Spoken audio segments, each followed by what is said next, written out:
ఈరోజు గ్రామీణ ఉపాధి హామీలో మరి గ్రామీణ ఉపాధి హామీ కూలీలకు ఇప్పటిదాకా కూడా పని చూపెట్టడం లేదు. మరి గ్రామీణ ఉపాధి హామీ కూలీలకు ఇప్పటిదాకా కూడా అడిగిన వారికి అందరికీ కూడా పని చూపించాలి. అలాగనే మరి ఇప్పటిదాకా కూడా సంవత్సరం గడిచిపోతున్నప్పటికీ ఇప్పటికీ గ్రామీణ ఉపాధి కూలీలకు ఇప్పటిదాకా ఎలాంటి కూలీ చూపించడం, వెంటనే గ్రామీణ ఉపాధి హామీ కూలీలకు జాబ్ కార్డు ఇతర అన్ని దానికి సంబంధించినటువంటి అన్ని అర్హత కలిగి మళ్ళీ ఒకవేళ లేకపోతే అందరికి ఇవ్వాలి, అందరికీ పని చూపెట్టాలి. అదే కాకుండా కూడా పని దినాలు కూడా కల్పించాలి.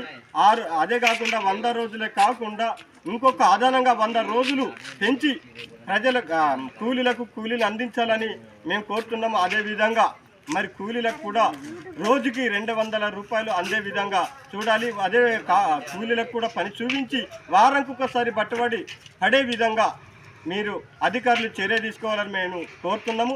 అలాగనే ఒకవేళ కూలీలకు అందరికీ కూడా పని కల్పించని ఎడల మా CPIML లిబరేషన్ పార్టీ ద్వారా పెద్ద ఎత్తున ఉద్యమాలు చేపడతామని కూడా మేము హెచ్చరిస్తున్నాం.